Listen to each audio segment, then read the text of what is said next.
That may be the greatest catch I've ever seen in my life.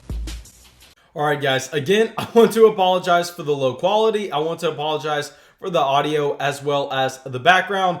Y'all know I am staying with my family for the holidays this week, so really, we are not going to be able to go back to normal for another week or so, but this should be the last week of videos for this specific channel for a while, because in week 17, I don't know if I'm going to make videos yet, just because I am of the opinion that you should be having your fantasy football championship in week 16. So yeah, this may be it. This may be the last week that we are making videos. But regardless, let's talk about every waiver wire option that I think that we are going to be looking at for week 16. Really don't want to break it down at a running back video and a wide receiver video, just because we are only looking for players that we think that we could realistically start in week 16. So the list is going to be a lot shorter at every single position. So I don't want to really have to spread it all out and try to make sure that we have enough content and force it. No, we're just going to make sure that we are talking about the top players, the guys that could actually make an impact.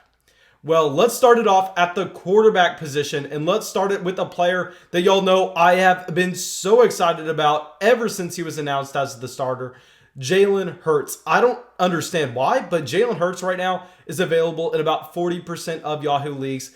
This is absolutely ridiculous. He's coming off of the quarterback one performance of the week against the Arizona Cardinals. And I don't know how many times I have to talk about this, guys. I don't care if you want to make an argument that Jalen Hurts is not a great real-life NFL quarterback. I never said that he was. But the entire time we have been making this channel, the reason that I have been drafting Jalen Hurts aggressively compared to our opponents in our Dynasty Superflex leagues is because of the rushing equity. We knew that if he got the start for the Philadelphia Eagles, he was going to be able to come in and he was going to be able to make a difference right away, because even if he is not a great passer of the football, he is giving you a floor with that rushing production. If he has 60 rushing yards and a rushing touchdown every single week, good luck trying to match that production from any other quarterback, when we know that he is an average NFL passer coming out here this past week and having over 300 passing yards, 3 passing touchdowns, 63 rushing yards, and a rushing touchdown. There are a million reasons to be excited about Jalen Hurts. I think he's going to be a must-start quarterback in Week 16, given the fact that he is going up against the Dallas Cowboys. So please, guys, with Jalen Hurts, for whatever reason, if he is still available on your waiver wire, go out there and prioritize adding him. All right, so now our next quarterback, this is going to be for our deep quarterback leagues. Maybe you play in a 14, 16 team league, or you play in a super flex league. I think that we are going to be prioritizing getting Marcus Mariota on our rosters.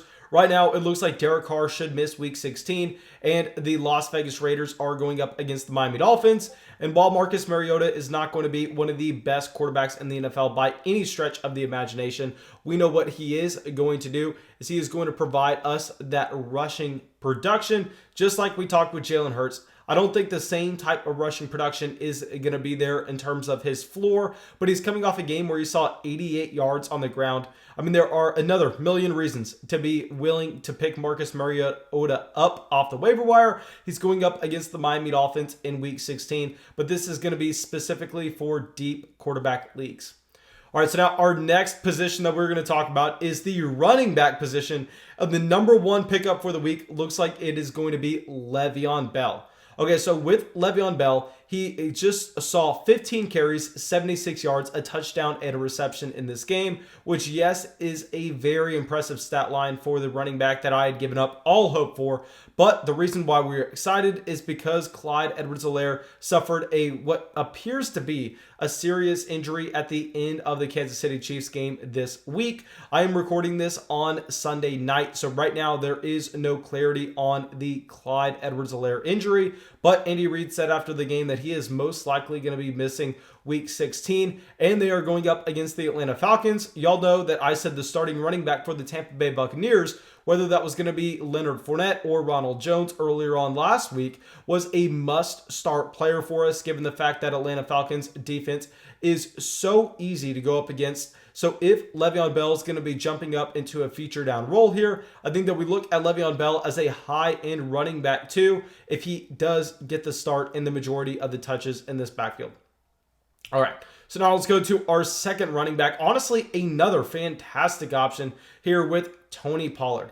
I mean, here with Tony Pollard, we understand if Ezekiel Elliott is not in the game, he should be seeing every single touch out of the backfield. This is why I said in the live stream on Sunday morning, once Ezekiel Elliott was ruled out for week 15, that Tony Pollard was going to be a must-start player for us. He was going to be significantly ahead of where we had Ezekiel Elliott in our rankings because of the volume that he had, and as well how dynamic he is in the passing game for this Dallas Cowboys offense. Coming off a game where he had only 12 carries, but managed to see 6 receptions, taking over 130 yards and multiple touchdowns.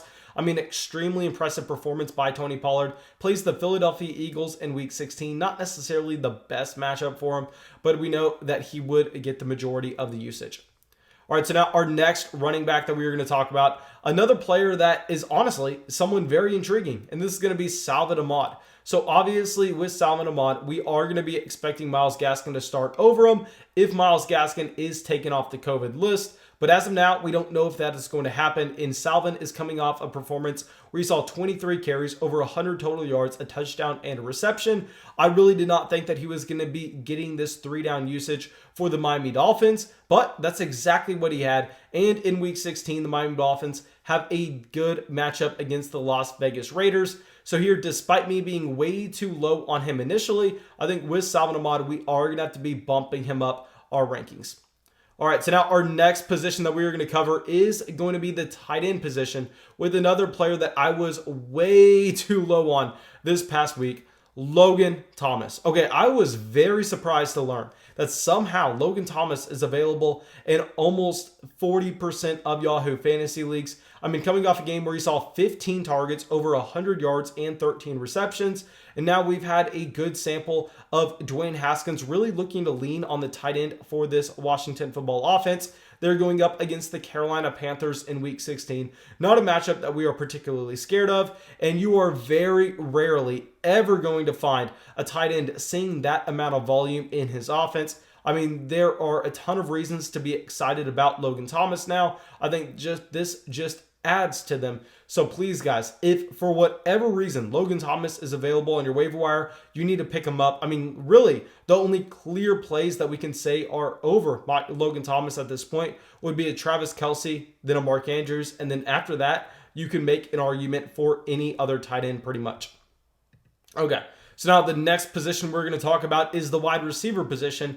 And here, the guys you need to pick up are nobody. Please do not pick up any wide receivers this week. I mean, if you have someone that's available on your waiver wire that would not be available on most, go down there and ask it in the comment section. But as of now, for the wide receivers, I'm just not even looking at the position because we're only looking at players that we could pick up and play in week 16. I don't see that at the wide receiver spot just because we know that if you made it to the championship week, you most likely are solid with your depth at the position, and you really aren't going to be able to pick up a guy that's going to make that impact for your starting lineup.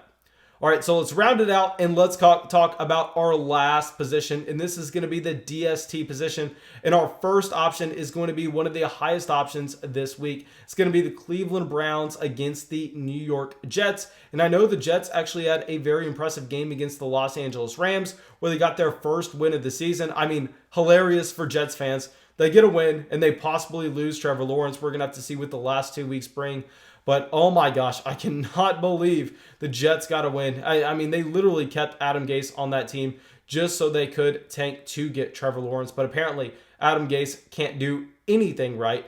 And here against the Cleveland Browns, yes, like I said this past week, the Cleveland Browns do have a bad defensive unit. We've only been able to see them have success against very bad offenses and backup quarterbacks.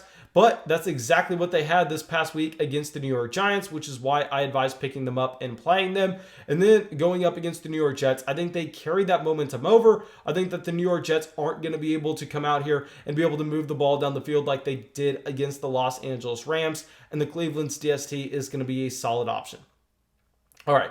So now our next DST is another untalented unit in my opinion. And this is going to be the Houston Texans, who are playing the Cincinnati Bengals in week 16. Obviously, this is 100% based on the matchup. I mean, the Houston Texans are going to be going up against one of the worst quarterbacks in the entire NFL, and the Cincinnati Bengals play on Monday night. so they're going to be coming off a short week to go along with it. The Houston Texans should be a premium option.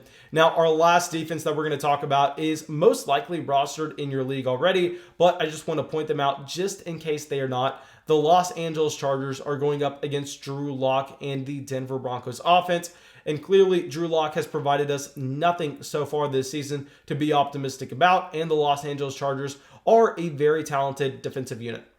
Now, thank you guys. I really hope y'all enjoyed this video. I really hope y'all got something from it. As always, if y'all did, go down there, drop that like, leave that comment, subscribe to the channel. It really, really helps us out. And yeah, that's all I got for y'all. I hope I'll see y'all with the video tomorrow.